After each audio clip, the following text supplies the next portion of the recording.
আজি হৈছে ৰমজান 18 আৰু এটা কথা কওঁ আপোনালোকক কিছুমান মানুহ আছে মুখৰ আগত মৰম দেখায় আৰু পাছফালৰ পৰা চুৰিয়াঘাত দিয়ে আৰু সেইবিলাক মানুহক চিনা বহুত টান আৰু সেইবিলাক মানুহৰ পৰা সদায় বাচি থাকিব লাগে নহয় জানো আৰু এয়া হৈছে মই ইফতাৰৰ কাৰণে যোগাৰ কৰি আছো আজি আৰু এয়া লৈছো খিচিৰি বনাবলৈ ইয়াতে গোটে মছলাখিনি দি দিছো জিৰা গুড়া আদা নহৰু তাৰপিছতে হালধি গুড়া দিছো নিমখ দিছো জলকীয়া গুড়া অকণমান দিছো আৰু লগতে দিছো তেলত দি দিছিলো পাঁচফোৰণ আৰু এইখিনি ভালদৰে মই পাঁচফোৰণখিনি ভাজি ল'ম পাঁচফোৰণ আৰু পিঁয়াজখিনি ভাজি লোৱাৰ পিছতে এইখিনি মই দি দিম দিয়াৰ পিছত পানী দি গোটেইখিনি মিক্স কৰি এয়া দি দিছো এয়া আদা আৰু নহৰু দি দিছো লগতে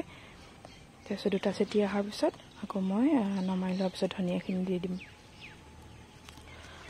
আৰু আজি যেহেতু ইফতাৰ অকলে কৰিব লাগিব অকলে বুলি নহয় ৰোজা মোৰ আছে অকলে আৰু ৰোজা মোৰ অকলে আছে কিন্তু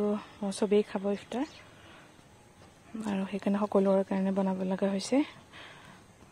আৰু দুঘৰতো দিব লাগিব শাহুমা ঘৰতো দিব লাগিব আৰু মোৰ ডাঙৰজনী ঘৰতো দিব লাগিব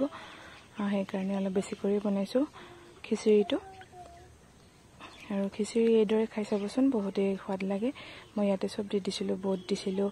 আলু বিলাহী গাজৰ বিট এটাও দিছিলো এই বন্ধাকবি যিমানবিলাক চব্জি আছে আৰু সিমানবিলাকে দিছো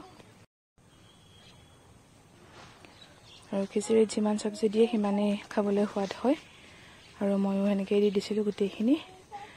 আৰু এইখিনি খিচিৰিখিনিও হৈ গ'ল এয়া মই প্লেট উলিয়াই দিছো সিহঁতৰ ঘৰত দিবৰ কাৰণে আৰু এইফালে আনফালে মই মাছ আৰু অমিতা বনাম আজি এইখিনি বৰালি মাছ আৰু মাছৰ মূৰ দুটাও আছিলে বেলেগ মাছৰ মূৰ দুটা আছিলে সেইটা কৰি বনালো আৰু এয়া ইফতাৰ যোগাৰ কৰিলো